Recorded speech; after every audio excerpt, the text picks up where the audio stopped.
Ma'am, the coffee and donuts are for cleared personnel only. Perhaps you're looking for the civilian visitors' lounge? It's back down the hall. To the left, the voice, belonging to a crisp and self-important lieutenant commander, cut through the low murmur of the secure briefing room with the sharp arrogance of a man accustomed to being obeyed. The small crowd of uniformed officers, a mix of captains and commanders, chuckled softly, a wave of complicit amusement that washed over the room's tense atmosphere. They were all sharp, dressed in perfectly pressed navy blues, their chests adorned with ribbons that spoke of service and ambition. They were the rising stars, the future of naval command. And in this sterile, windowless chamber deep within the Pentagon, they were about to confront a crisis that threatened to render their entire fleet obsolete. In the corner, the target of the commander's condescending directive, a woman who looked more like a university librarian than a strategic asset, offered no reaction. She did not flinch, she did not blush. Her expression remained as placid as a deep ocean on a windless day. Her gray suit was functional. Her hair was tied back in a simple, severe bun, and a pair of unassuming glasses rested on her nose. She looked up from the worn, leather-bound notebook in her lap, her eyes meeting the commander's for a brief, unreadable moment. But when the three-star Admiral, striding purposefully into the room moments later, saw her stance, the subtle, perfect balance, the utter stillness of her hands, his step faltered for a fraction of a second, a micro-expression of shock and recognition flashing across his weathered face before being suppressed. The younger officers saw nothing, but the Admiral saw a ghost from a past he thought was buried in classified history. If you believe that true respect is earned through quiet competence, not demanded by a loud uniform, type competence below. The woman, Dr. Thorne, simply blinked slowly, her focus undisturbed by the petty territorial display. "I was told to be in this room," she said, her voice quiet but not weak, a simple statement of fact that carried no hint of defiance or apology. She then lowered her gaze back to the intricate equations and diagrams that filled the pages of her notebook, effectively dismissing the lieutenant commander and the world he represented. The silence she created was more powerful than any retort. It was a vacuum, drawing all the air and ego out of the commander's posture. He stood there, momentarily adrift, his authority challenged not by an argument, but by a complete and total lack of engagement. The experience was profoundly unsettling for a man whose entire career was built on the clear-cut hierarchies of rank and protocol. He saw a misplaced civilian, an administrative error, a frail-looking woman who had somehow wandered into the nerve center of American naval power. He could not comprehend that he was, in fact, the one who was out of his depth, a child playing with plastic boats in the presence of the woman who understood the physics of the entire ocean. The other officers shifted uncomfortably, the earlier amusement curdling into a palpable tension. They sensed a disruption in the natural order of things, a note played in a key that didn't belong in their martial symphony. They were warriors, strategists, men and women of action, and they were accustomed to a world where authority was visible, quantifiable, worn on a collar or a sleeve. This woman possessed none of that. Her power, if she had any, was of a different, more ancient kind. The quiet, unshakable confidence of a mind that operated on a plane of existence they couldn't perceive. Her calm was not passivity. It was a fortress, built of knowledge so profound and certain that the opinions of lesser intellects were like waves breaking against a granite cliff. They made noise, they churned and foamed, but they did not, and could not, alter the stone. Her focus on the notebook was absolute.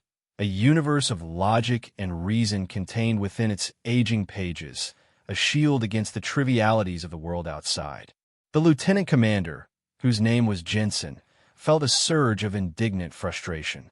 His world was one of order, of clear lines, and unwavering respect for the uniform. This woman's placid indifference was a violation of that code. He took a step closer, lowering his voice to a conspiratorial hiss meant to convey both authority and a feigned concern. "Ma'am, with all due respect, this is the Olympian briefing. We are discussing matters of national security at the highest level. Your presence here, is irregular. If you don't have a specific clearance for this meeting, you are jeopardizing not only this operation but your own future." His words were carefully chosen, a veiled threat wrapped in the language of procedure. He was offering her a final chance to retreat, to admit her mistake and scurry away, allowing him to magnanimously resolve the situation and reassert his control over the room. He expected fear, or at least confusion. He anticipated a stammered apology, a frantic search for a misplaced ID badge, the typical response of a civilian caught in the gears of the vast military machine. He was prepared to be firm but fair, a benevolent gatekeeper upholding the sacred trust placed in him.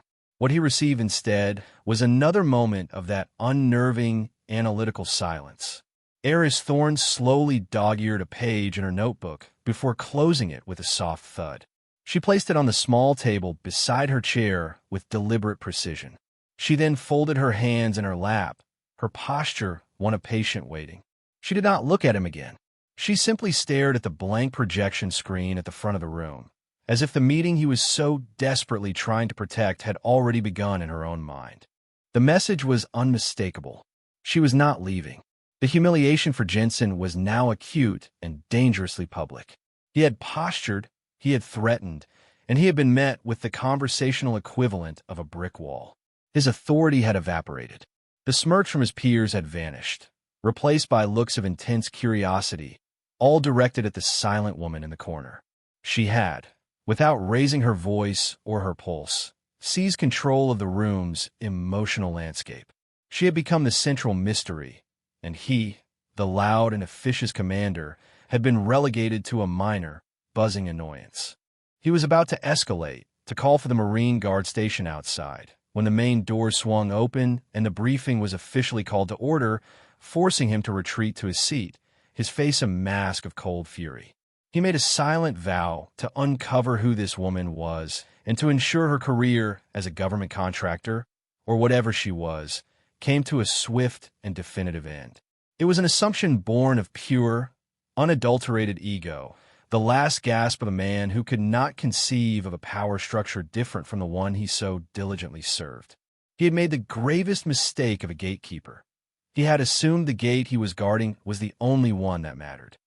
The briefing began, and the atmosphere in the room shifted from social tension to professional dread.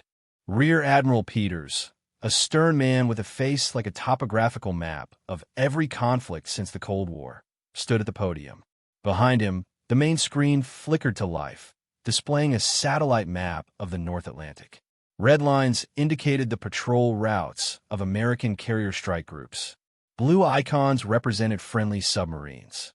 And then there was the void, vast, empty patches of ocean where something hostile was supposed to be, but wasn't. "Good morning," Peters began, his voice devoid of warmth. As you know, 72 hours ago, the USS Jimmy Carter, one of our most advanced Seawolf-class submarines, was on a signals intelligence mission in the Jayuke Gap when it vanished from all tactical displays.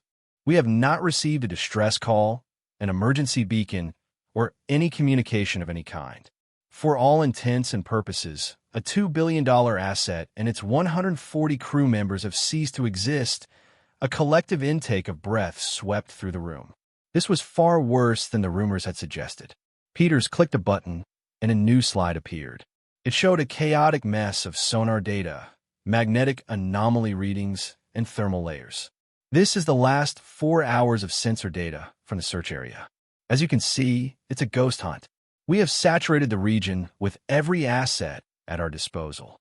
8 Poseidons, surface sonars, satellite-linked hydrophones. We have found nothing. No debris field, no oil slick, no acoustic signature of a hull collapse. It's as if the ocean simply swallowed it whole. He paused, letting the terrifying implications settle. This event is not isolated. It is the culmination of a pattern.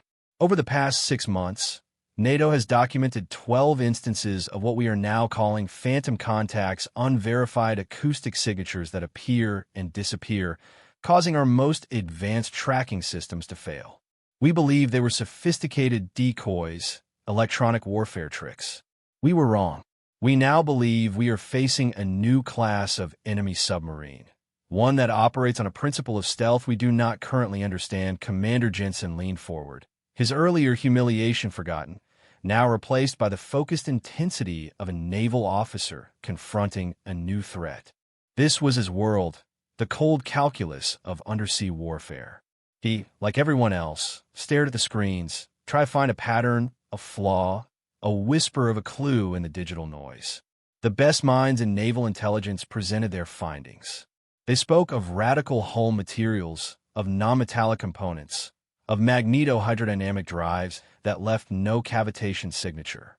They proposed theories about thermal cloaking that could perfectly match the surrounding water temperature, rendering active sonar useless. Each theory was more advanced and more terrifying than the last, and each one concluded with the same grim assessment. Their current technology was a generation behind. They were fighting a ghost with a flashlight. The room grew colder, the mood darker with every presentation. This wasn't just about a lost submarine. It was about the potential collapse of sea control, the bedrock of American global power for nearly a century. If an enemy could move its most powerful assets, ballistic missile submarines, anywhere in the world with total impunity, the strategic balance of power would be irrevocably shattered. Throughout this cascade of grim news and technological dead ends, Dr. Eris Thorne remained perfectly still. She did not take notes. She did not look at the screens displaying the failed data. Her eyes were closed, her hands still folded in her lap. To Jensen, who shot a venomous glance her way, she appeared to be sleeping, an act of supreme disrespect that rekindled his earlier fury. He saw an old woman, bored and disengaged, a bureaucratic fossil who had somehow slipped through the cracks. He failed to see the truth, that her mind was a whirlwind of activity, a supercomputer running trillions of calculations. She wasn't ignoring the data. She had already absorbed it, processed it, and was now moving far beyond it. She wasn't listening to the theories of the other experts. She was listening to the universe, to the fundamental laws of physics that governed every particle in that vast, dark ocean. She was searching for the one discordant note in the symphony of reality, the subtle vibration that their billion-dollar sensors were deaf to. The final expert, a celebrated physicist from DARPA, concluded his presentation with a shrug of intellectual surrender. "Admiral," he said, his voice heavy with defeat, "what we're dealing with appears to violate certain known principles of acoustic propagation. It's not just quiet. It's as if the submarine creates a localized bubble of silence. It doesn't just absorb sonar. It seems to cancel it at a quantum level. We don't have a theory for that. We don't even have a name for it." The room fell into a profound, despairing silence. This was the moment of crisis, the point where the established order of knowledge breaks down. This was the wall they could not see beyond. Rear Admiral Peters looked out at the faces of his best and brightest, seeing only his own exhaustion and fear reflected back at him.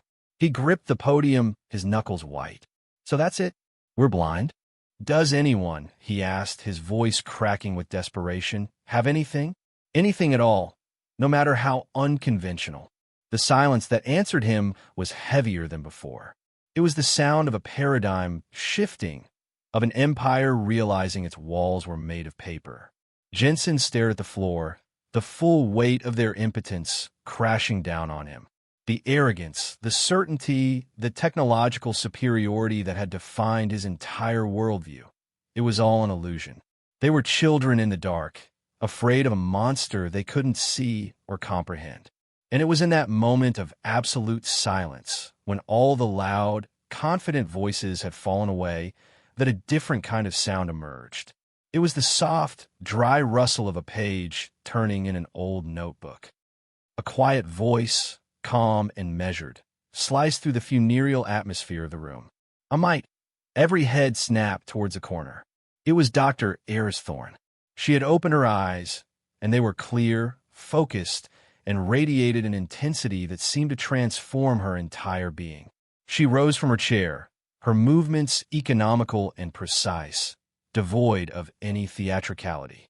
Commander Jensen let out an involuntary scoff, a sharp, ugly sound of disbelief. He couldn't help it. The idea that this forgotten relic, this administrative ghost, could have an answer when the combined intellect of the U.S. Navy and DARPA had failed was beyond ludicrous.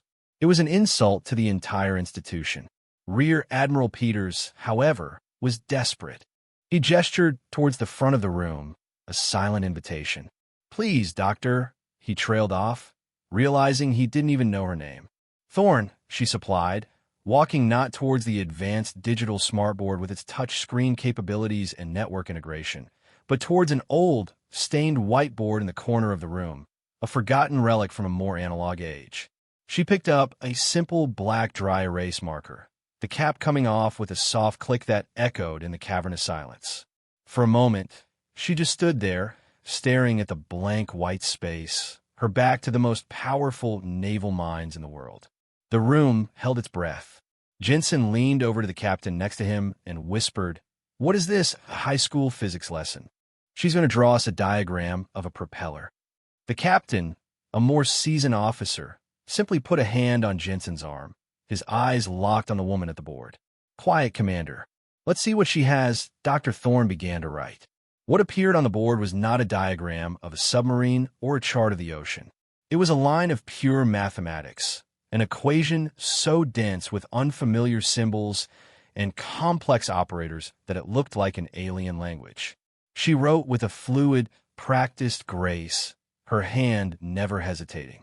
Another line appeared, and another, each one flowing logically from the one before it, a cascade of irrefutable logic. She was not proposing a theory. She was deriving a proof. The few genuine physicists in the room, including the man from DARPA, sat bolt upright, their eyes widening in shock and disbelief. They recognized fragments, echoes of known principles, quantum mechanics, general relativity, fluid dynamics, but they were woven together in a way no one had ever conceived. It was like watching someone compose a symphony using notes they never knew existed. She wasn't just solving the problem of the Phantom submarine. She was rewriting the foundational laws of physics as they understood them. She didn't speak for a full 5 minutes. The only sound in the room was the squeak and glide of the marker on the whiteboard, a sound that became the focus of every person in the room, a new heartbeat for their collective anxiety and dawning hope. Jensen, who couldn't understand a single symbol she wrote, found himself mesmerized. He didn't comprehend the language, but he could recognize the absolute, unshakable confidence of the author. This was not speculation. This was truth being unveiled. Finally, she paused, placing the cap back on the marker with another soft click. She turned to face the room. "You have been looking for silence," she began, her voice still quiet but now imbued with an authority that dwarfed every rank in the room. "That is the fundamental error. The universe does not permit true silence. It only allows for the conversion of energy. You have been listening for a sound, a pressure wave moving through water. The Phantom does not produce one. You have been looking for a magnetic anomaly, a displacement of the Earth's magnetic field. It does not produce one of those either." She gestured to the board, a tapestry of incomprehensible genius. "You've been operating under the assumption that stealth is the absence of a signature. A flawed premise. True stealth is the creation of a perfectly balanced signature, one that mimics the background noise of the universe so precisely that it becomes indistinguishable from it. The submarine is not silent. It is, in fact, incredibly loud. It is screaming its location on a frequency you have never thought to listen for." She pointed to a specific part of the final equation. "It achieves this by generating a contained, localized gravitational distortion, a micro-warp bubble. It doesn't move through the water. It forces the water to move around it. The energy required for this is immense, and its waste product is not heat or sound or magnetism. It is a specific high-frequency gravitational wave, a subharmonic ripple in space-time itself. It's not a sound wave. It's a reality wave," the DARPA physicist gasped, a hand flying to his mouth. "The Thorn Yamaguchi equations," he whispered, his voice filled with a reverence usually reserved for prayer. "I thought they were purely theoretical." Eris Thorn gave a small, almost imperceptible nod. Theory is simply a reality we have not yet learned how to observe. You're not looking for a submarine. You're looking for a persistent, moving echo in the fabric of gravity. Your sensors are not designed to detect it, but they can be. It would require a complete recalibration of your quantum hydrophones and a new analytical algorithm. She paused. I have the algorithm. And with that statement, she rendered decades of naval doctrine, billions of dollars of technology, and the entire strategic posture of the United States Navy utterly and completely obsolete. The silence that followed was different. It was not the silence of despair or tension. It was the deafening, thunderous silence of pure, unadulterated awe. It was the sound of an entire room of brilliant minds simultaneously realizing they had just witnessed a miracle. Jensen sat, his mouth agape, his world completely unmade. The librarian, the ghost, the little old lady in the corner had just handed them the keys to the kingdom. Just as the stunned silence in the room reached its peak, the main doors at the back swung open with a decisive thud. Every officer, conditioned by instinct, straightened their posture. Standing in the doorway was a figure who commanded respect without needing to ask for it. Admiral David Sterling, a 3-star officer and the legendary head of the Office of Naval Research. Sterling was a titan, a man whose name was whispered with reverence in the halls of the Pentagon and the wardrooms of aircraft carriers. He had a mind as sharp as a surgeon's scalpel and a reputation for suffering no fools. His arrival instantly elevated the gravity of the meeting from a crisis to a historical turning point. His sharp, intelligent eyes swept the room, taking in the scene with a glance. He saw the grim face of Rear Admiral Peters, the stunned expressions of the assembled officers, the chaotic data still frozen on the main screen, and finally, the whiteboard. His gaze lingered on the dense thicket of equations, and his brisk walk into the room slowed. He stopped, his eyes tracing the elegant lines of logic that snaked across the board. A flicker of something, disbelief, then recognition, then profound wonder, crossed his face. He ignored Rear Admiral Peters' attempt at a formal greeting. He ignored the salutes of the junior officers. He walked past them all as if they were ghosts, his entire being focused on the whiteboard and the unassuming woman standing beside it. From his seat, Commander Jensen watched, bewildered.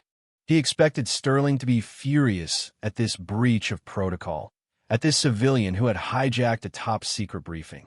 He anticipated a swift, brutal verbal takedown that would put this woman in her place and restore the proper order of things. Instead, he saw the most powerful man he had ever met look at the whiteboard with the expression of a pilgrim who had just found a lost holy text. Admiral Sterling took a final step, standing just a few feet from the board, and murmured a single phrase, a quiet utterance not meant for the room, but for himself, a name from a deeply classified past. Project Chimera, he breathed, the theoretical counter to ghost drive propulsion. It's real. My God, you actually solved it. He then turned his full attention to Dr. Eris Thorne. The room seemed to shrink, the other 30 people disappearing until only the legendary Admiral and the quiet scientist remained. Sterling looked at her, truly looked at her, and the years seemed to melt away from his face, replaced by the memory of a younger, more idealistic officer who had once read a classified paper so advanced, so revolutionary, that it had been dismissed by his superiors as science fiction. A paper authored by a reclusive, 19-year-old prodigy. He saw her not as the world saw her, plain, older, unremarkable, but as she was, a mind of singular, world-altering brilliance. Slowly, with a gravitas that filled the entire chamber, Admiral David Sterling, commander of fleets and master of naval strategy, drew himself up to his full height. He brought his heels together with a soft, decisive click. He raised his right hand, not in the crisp, perfunctory salute of a superior officer, but in a slow, deliberate gesture of profound and unequivocal respect. It was the salute one gives to a Medal of Honor recipient or to a fallen hero. But he did more. As his hand reached the brim of his cover, he inclined his head forward in a slight, formal bow. It was a gesture so contrary to military protocol, so laden with personal deference, that it sent a shock wave through the room. An admiral does not bow, not to anyone, not for anything, unless he is in the presence of something greater than rank, greater than power, greater than the institution itself. Dr. Thorne, Sterling's voice was clear, firm, and loud enough for every person in the room to hear. It is an honor. Forgive these men. They don't know who you are. The collective shock was a physical force, an invisible wave that pressed every officer back into their seat. They had just witnessed the ultimate validation, a public anointing from their highest authority. The mystery of the woman in the corner was no longer just a curiosity. It was now the single most important question in their professional lives. Commander Jensen felt a cold dread creeping up his spine. The foundation of his reality, the rigid hierarchy that gave his life meaning and order, was cracking beneath his feet. He had insulted this woman. He had tried to have her removed. He had mocked her. And a 3-star admiral had just bowed to her. The chasm between his perception and this new reality was terrifying. Stumbling over his own protocol, Jensen found his voice a weak and stammering thing. "Sir, Admiral, with all due respect, who is she?" He had to know. His career, his entire understanding of the world depended on the answer. Admiral Sterling's head snapped towards Jensen, and the warmth and reverence in his eyes vanished, replaced by glacial ice. The full, crushing weight of his 3-star rank descended upon the young commander. He walked with a slow, predatory calm to the main briefing terminal, where his aide, anticipating his needs, was already typing furiously. "Commander Jensen." Sterling's voice was dangerously quiet now, a harbinger of a storm about to break. "You stand in the presence of greatness, and you are too blind to see it. You see a civilian woman, and you assume weakness. You see age, and you assume irrelevance. You see silence, and you assume ignorance. Your assumptions are a liability this Navy can no longer afford. Let me illuminate you." On the main screen behind him, the chaotic sonar data was replaced by a heavily redacted personnel file. A single, grainy photo of a much younger Eris Thorne appeared next to a list of her credentials, each one landing on Jensen like a physical blow. Education: double doctorate in quantum physics and applied mathematics, Massachusetts Institute of Technology, completed at age 19. A murmur went through the room. Professional history: primary author of the Thorne-Yamaguchi equations, the theoretical framework that forms the basis of all modern stealth technology, including the coding on our F-35s and the whole design of the Zumwalt-class destroyers. The murmur grew louder. People were staring at Thorne, then back at the screen, their minds struggling to connect the unassuming woman with the legendary, almost mythical name. Lead scientist on the classified Chimera Protocol, a theoretical exploration into gravitational wave detection and manipulation. A project the Navy officially defunded and abandoned 10 years ago as logistically impossible and fiscally irresponsible. Sterling paused, letting the bitter irony of those words hang in the air. Her current status: Level 5 Oracle Consultant, an advisory role so critical and so secret that most of the Admiralty doesn't even know it exists. There are only 2 such consultants in the entire Department of Defense. Oracle status means when they ask for a meeting, we grant it. When they present a finding, we accept it as fact. When they speak, we listen. Without question, the Admiral took a step towards Jensen, his eyes burning with a cold fire. "She didn't wander in here by mistake, Commander. She was invited. By me. She designed the very stealth systems you and I have built our careers on. And today, she just rendered them, and our enemies, completely obsolete in 10 minutes. With a marker on a whiteboard, he let the final, devastating truth settle over the room. Show some respect. You are breathing the same air as a living legend." The story of what happened in Briefing Room 4C spread through the labyrinthine corridors of the Pentagon with the speed of a wildfire. It wasn't an official report or a memo. It was something far more powerful. It was a legend, passed in hushed tones over secure phone lines, whispered in the officers' mess, and debated in the encrypted chat rooms used by naval intelligence analysts across the globe. The narrative was perfect, almost mythic in its structure. The arrogant gatekeeper, the quiet and underestimated genius, the impossible problem, the shocking reveal, and the final, dramatic validation by a revered leader. It became known as the Oracle and the Whiteboard, a modern-day parable for an institution that sometimes valued polished brass over brilliant minds. The physical whiteboard itself was carefully removed the next day, treated not as office equipment, but as a historical artifact. It was encased in a climate-controlled glass display and mounted in the main hallway of the Office of Naval Research, a permanent monument to the moment when a single mind had saved the fleet. Beneath it, a simple brass plaque read, "On this board, Dr. Aris Thorne redefined the laws of undersea warfare." Let us not mistake silence for absence. The effect on the Navy's culture was subtle but profound. Young officers began to look at civilian consultants differently, with a newfound respect and curiosity. The term oracle entered the naval lexicon as shorthand for an unassuming expert whose opinion was to be taken with the utmost seriousness. The story served as a powerful corrective, a reminder that the most critical threats are often not the enemy fleets on the horizon, but the internal plagues of arrogance, prejudice, and the failure of imagination. The ripple effect of that single morning radiated outwards, touching every corner of the naval world. In San Diego, engineers at the fleet's primary sonar research lab worked around the clock, abandoning their old projects to focus entirely on building a prototype detector based on Thorne's equations. They called it the Chimera Array on board a carrier in the South China Sea. A young ensign, hearing the story from her commanding officer, looked at the civilian technicians working on the ship's reactor with new eyes, wondering what hidden genius they might possess. The legend of Aris Thorne became a teaching tool, a human story that gave life to the abstract principles of humility and intellectual honesty. But perhaps the most significant transformation occurred within Commander Jensen. He was not formally reprimanded. Admiral Sterling knew that public disgrace would be a less effective teacher than a forced education. Instead, Jensen was reassigned. His new post was not in command of a ship or a squadron, a path he had long coveted.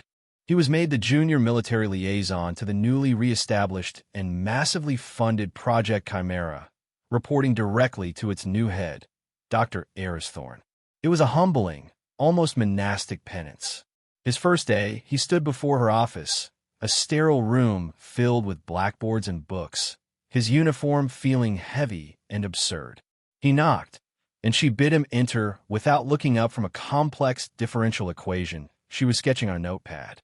He stood at attention, his posture rigid with shame and a new, terrifying respect. "Ma'am," he began, his voice barely a whisper, "I'm here to report for duty, and I wanted to apologize for my conduct." "There is no excuse." Dr. Thorne finished her line of thought, then carefully set down her pen. She finally looked up at him, her gaze as analytical and devoid of emotion as ever.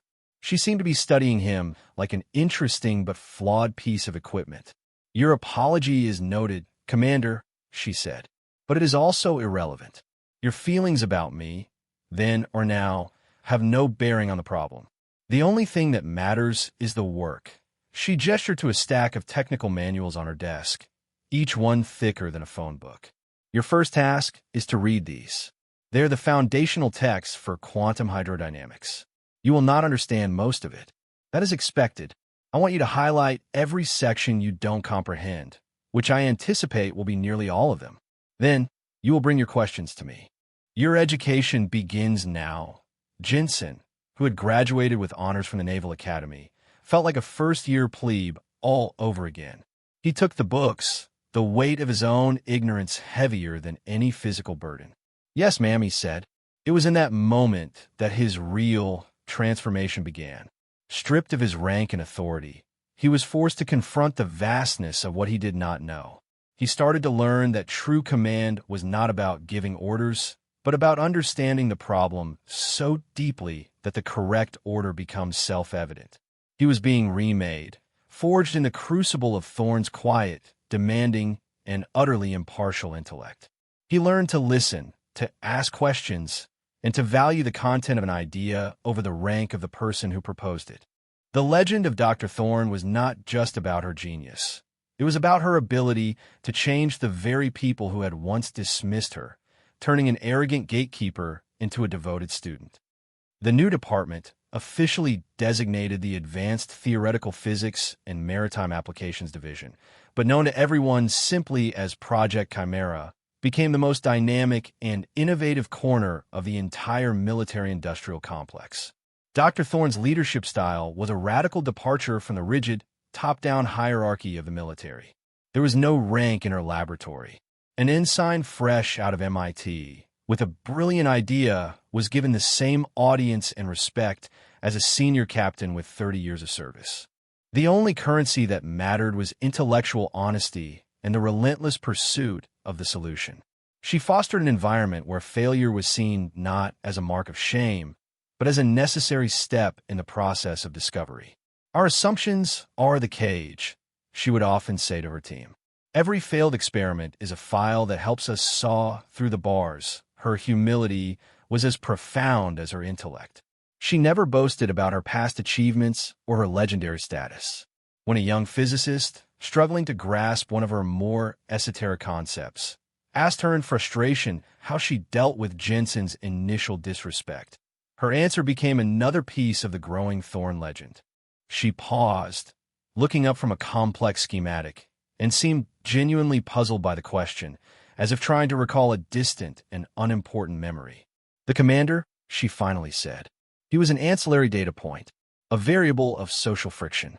The problem of the Phantom submarine was the only signal in the room worth my attention. Everything else was noise. That quote, "everything else was noise," was pinned to the bulletin board in the lab's break room. It became the project's unofficial motto, a guiding principle that kept the entire team focused on what truly mattered. They were not there to win medals, to get promotions, or to engage in bureaucratic turf wars. They were there to solve the problem. Dr. Thorne led by example, working longer hours than anyone, her simple office a monastic cell of pure thought. She was often the first to arrive and the last to leave, subsisting on black coffee and the sheer joy of unraveling the universe's most complex secrets. She mentored her team with a quiet patience, taking the time to explain difficult concepts, not by giving them the answers, but by giving them the tools to find the answers themselves. She was teaching them not what to think, but how to think. Commander Jensen, in his role as her aide, became a unique bridge between the chaotic, creative world of Project Chimera and the orderly, process-driven world of the U.S. Navy.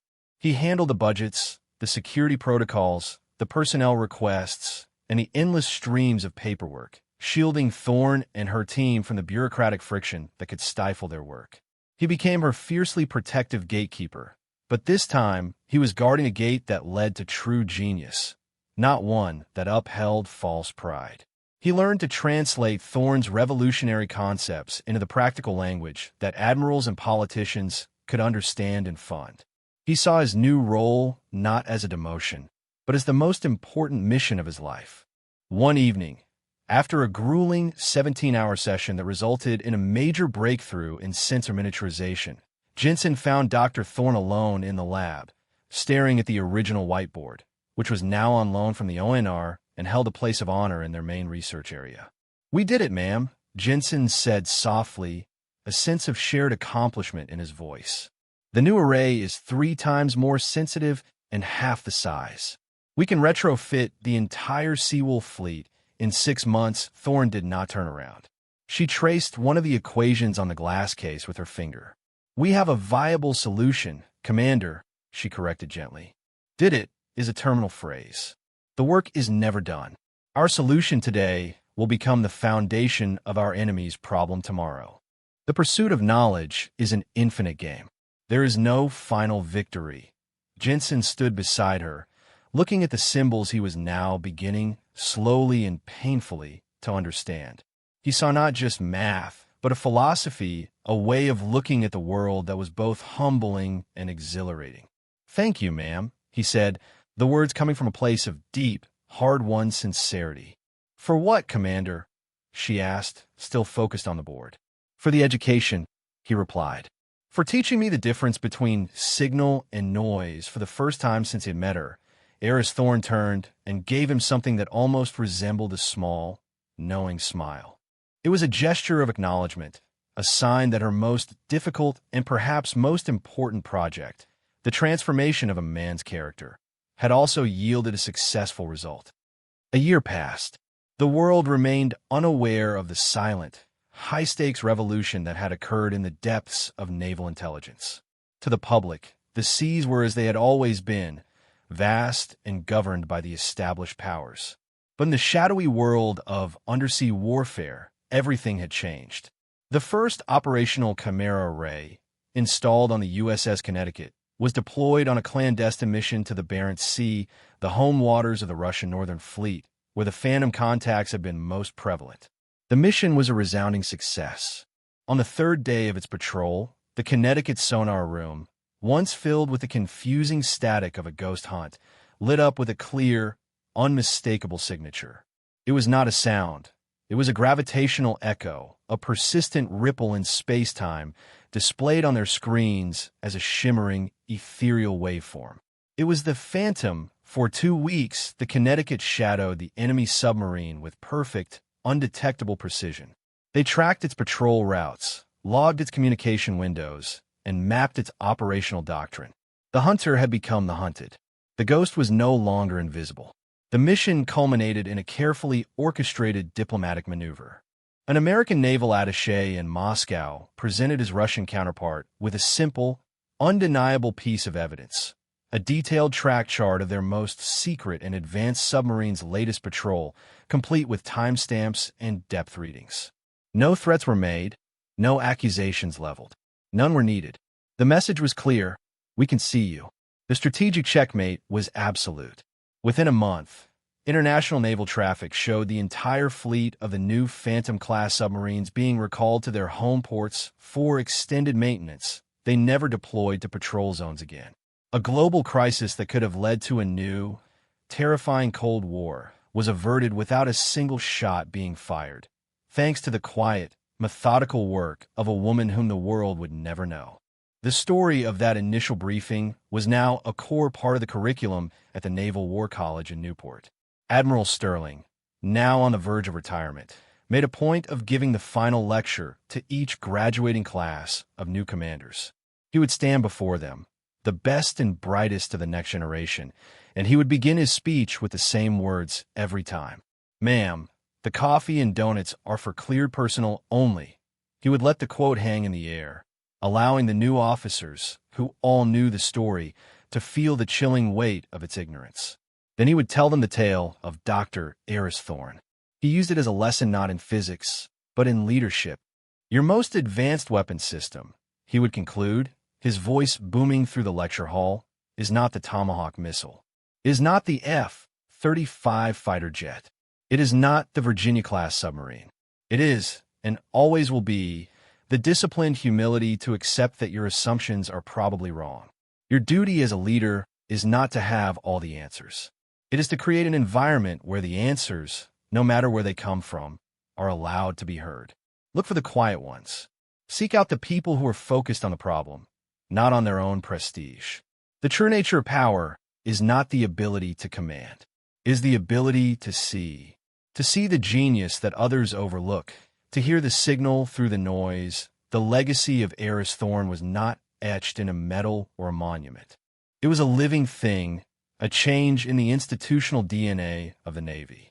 It was present in every briefing where a junior officer now felt empowered to challenge the consensus, in every lab where a civilian scientist was treated as a peer, in every commander who learned to value the quiet professional over the loud politician.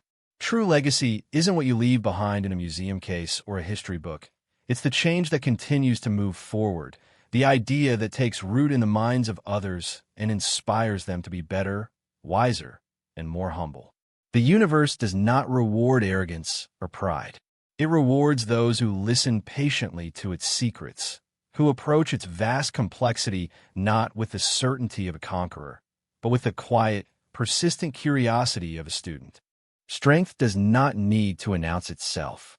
It does not need a uniform, a title, or a podium.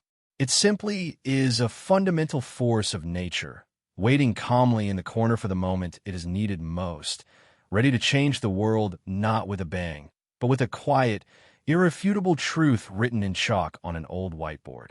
For more stories where quiet intellect triumphs over loud assumption, and where profound competence defines their worth, subscribe to Unknown Heroine Stories.